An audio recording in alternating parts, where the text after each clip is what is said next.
So hello friends, मेरा नाम है योगेश और आप देख रहे हैं YDC टेक। तो आज का जो हमारा टॉपिक है वो है बारकोड वर्सेस क्यूआर कोड। तो लेट्स स्टार्ट इट।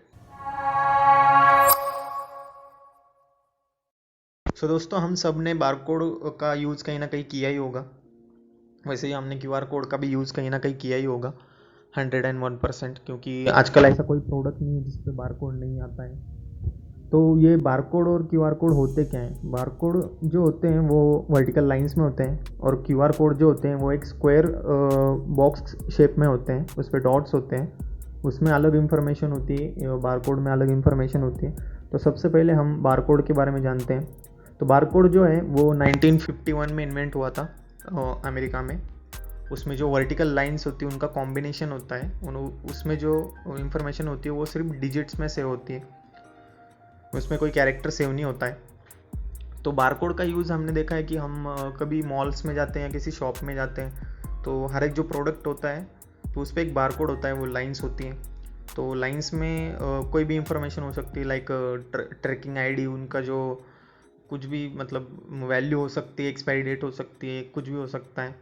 तो आपने देखा ही होगा जब हम कोई मॉल में शॉपिंग करते हैं और जब बिलिंग डेस्क पे जाते हैं तो वहाँ पे वो एक आदमी होता है, वहाँ पे वो स्कैन करता है कोड को, क्योंकि जो कोड, ये दोनों कोड होते हैं, ये ह्यूमन रीडेबल नहीं होते हैं, उसे हम समझ नहीं सकते, देख सकते हैं बट रीड नहीं कर सकते।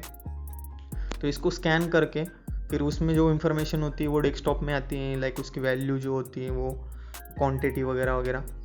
तो फाइनल जब हम उसे स्कैन करने के बाद वो उसका जो फाइनल अमाउंट होती है वो पे करते हैं और वहाँ से हम निकल जाते हैं।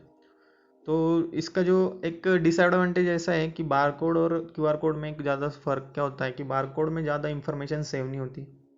दूसरी बात, इसमें कोई कैरेक्टर सेव नहीं हो सकता, लाइक नेम सेव नहीं हो सकता। और जो क्यूआर कोड होता है उसमें इसमें कोई लिमिटेशन नहीं होती, इसमें बहुत ज़्यादा इंफॉर्मेशन हम सेव कर सकते हैं। इसका फुल फॉर्म होता है क्विक रिस्पॉन्स कोड, जो कि बहुत ही सेफ भी होता है बारकोड के बदले।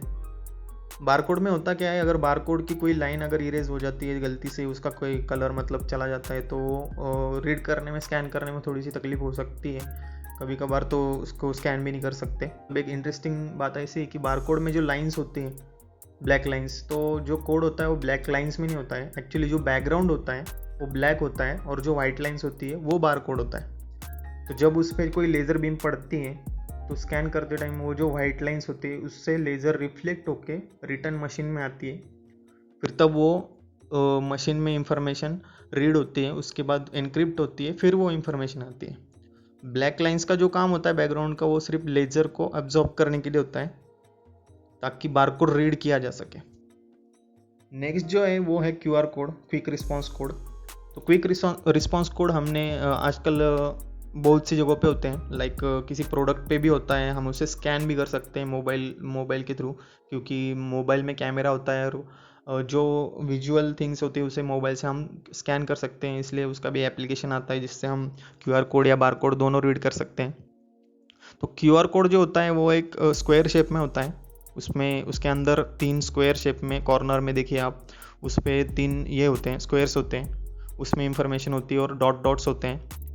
तो क्यूआर कोड का सबसे पहला एडवांटेज ये होता है कि क्यूआर कोड एक तो बारकोड से ज़्यादा इंफॉर्मेशन सेव कर सकता है, उसमें कैरेक्टर भी सेव कर सकते हैं हम, तो अल्टीमेटली ज़्यादा इंफॉर्मेशन होगी सेव करने के लिए, तो उसका ज़्यादा यूज़ कर सकते हैं।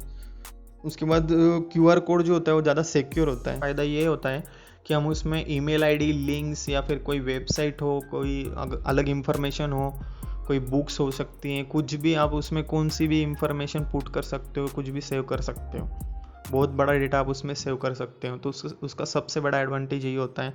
सबसे सिंपल एडवांटेज बताऊँ तो आपने गूगल पे या कोई भी पे करने का एप्लीकेशन जो होता है, फ़ोन पे वगैरह वगैरह, तो वहाँ पे हमारे सारी जो बैंक इंफॉर्मेशन होती है, वहाँ पे कॉर्नर पे क्यूआर कोड का ऑप्शन होता है, वहाँ पे जाके आप क्लिक करके देख सकते हो आपका खुद का जो अकाउंट का जो इन्फॉर्मेशन होती है उसका एक बारकोड क्रिएट करके रखा हुआ आता है। तो आपको किसी को इन्फॉर्मेशन बताने की ज़रूरत नहीं है कि मेरा अकाउंट नंबर ये, मेरा नाम ये वगैरह वगैरह।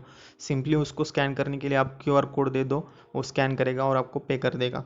तो ऐसा एक बेस्ट एग्जांपल है जो कि डेली लाइफ में यूज़ करते हैं हम। दूसरा जो एग्जांपल है वो ऐसा है कि आप अगर आपको व्हाट्सएप यूज़ करना है तो व्हाट्सएप वेब से आप व्हाट्सएप लैपटॉप या डेस्कटॉप पे यूज़ कर सकते हो। तो उसका मैं एक सिंपल एग्जांपल बताता हूँ। आपको ब्राउज़र में जाना है, व्हाट्सअप वेब टाइप करना है, उसके बाद वहाँ पे एक कोड आएगा, बार कोड आएगा। सिंपली आप उसको आपके मोबाइल के व्हाट्सअप एप्लीकेशन में जाके व्हाट्सअप वेब करके एक 3 डॉट्स के ऊपर जो ऑप्शन होगा वो सिलेक्ट करना है। सिलेक्ट करने के बाद मोबाइल थ्रू आपको उसको स्कैन करना है। स्कैन करने के बाद जो भी आपका व्हाट्सअप है वो ऑटोमेटिकली डेस्कटॉप पे लॉगिन हो जाएगा।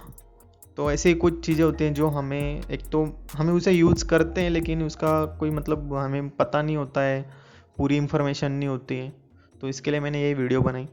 तो thank you so much guys पूरी वीडियो देखने के लिए। अगर वीडियो अच्छी लगती है, कंटेंट अच्छा लगता है तो चैनल को सब्सक्राइब कर दो, लाइक कर दो, शेयर कर दो। कोई सजेशन हो तो आप सुझाव दे सकते हो, कमेंट कर सकते हो।